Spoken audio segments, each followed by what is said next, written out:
Jadi ada prioritas juga untuk membuat replika. Kalau prasasti-prasasti kecil seperti prasasti Canggal yang penting sekali tentang berdirinya institusi kerajaan pertama di Jawa bagian tengah, itu dibuat replikanya ya tidak terlalu mahal biayanya. Atau prasasti Tarumanagara gitu ya, atau candi yang tidak terlalu besar tapi bernilai penting ya, kita bisa pugar ya, seperti percandian Dieng itu bisa kita pugar, diutuhkan kembali, dan orang juga datang ya boleh untuk di pelatarannya. Tapi kalau memasuki sekarang kayaknya sudah terlarang ya. Nah sekarang kita ke Borobudur. Kalau kita bikin replika Borobudur, lah Syailendra Wangsa aja hampir 50 tahun dan itu para ahli semua. Ketika dia memahat itu, para silpinya itu dalam kondisi dia sangat meyakini agamanya, Buddha Mahayana, dan dia mungkin dalam keadaan beryoga. Nah kalau kita mau mengikuti Borobudur persis gitu ya, sepertinya mustahil ya, ataupun agak-agak biayanya banyak, lalu lokasi di mana, apalagi Prambanan begitu, yang luas 3 candi besar, 3 lagi di depannya, 224 candi perwara gitu. Jadi bukan maket sebenarnya, bukan replika, hemat saya adalah dokumentasi yang lengkap yang bisa ditayangkan di suatu studio khusus untuk para pengunjung yang sebenarnya terlarang untuk naik Borobudur lagi. Jadi kalau Gua Lascaux di Prancis gambarnya terkelupas, lalu pemerintah Prancis membuat gua di sebelahnya mirip, gambar lukisan guanya mirip, semuanya mirip, itu nggak apa-apa karena biayanya juga tidak terlalu mahal begitu, dan guanya juga ukurannya kan tidak terlalu raksasa begitu, tidak besar. Kalau Borobudur kan sepertinya ya agak bukan prioritas ya. Nah, mungkin bisa dilakukan kalau Indonesia nanti di masa depan gitu sudah punya teknologi yang begitu majunya ya. Nah, jadi hemat saya pembatasan pengunjung itu perlu. Sebenarnya gagasan itu sudah lama kok. Sejak zamannya guru-guru saya dulu, profesor-profesor yang mendidik saya dulu tuh sudah, kita sebut saja Profesor Sukmono ya, R. Sukmono yang memunggar Borobudur. Ya, itu ya sesudah Van Erp pertama Belanda 1904 itu 1910 itu pertama tuh Belanda, lalu Profesor Sukmono tahun 80-an itu sudah menggagas lebih baik dibatasi naik Borobudur. Kita melihat dari sisi Borobudurnya itu sendiri. Yang pertama ya, kita lihat dari sisi Borobudurnya, dan kita lihat yang kedua, Borobudur itu sudah jadi warisan dunia. Jadi masyarakat internasional pasti akan tertuju pada penyelamatan Borobudur, keselamatan Borobudur, dan juga kepada bagaimana masyarakat di suatu negeri tempat cagar budaya itu berada memperlakukan benda itu.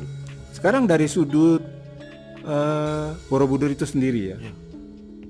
Candi Borobudur itu dibangun selesai pertengahan abad 9. Dan sekarang sudah abad 21.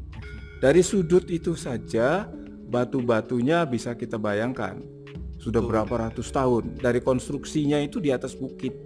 Bukitnya itu dipangkas lalu disusun dengan tumpukan demi tumpukan batu-batu itu membentuk kaki, lalu bagian tengah dan bagian kemuncaknya. Lalu satu lagi, Borobudur itu tadi sudah disinggung, satu-satunya dan hanya satu.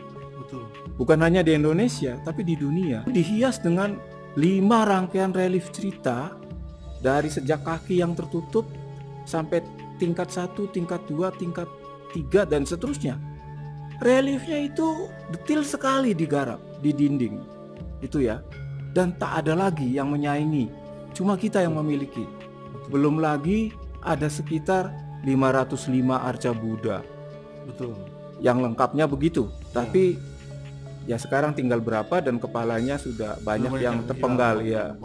Jadi dari sudut Borobudur itu sendiri ya kita bisa paham itu sesuatu yang unik ya, yang tidak ada duanya lagi. Dan itu suatu cagar budaya yang sudah diakui oleh UNESCO sebagai warisan dunia.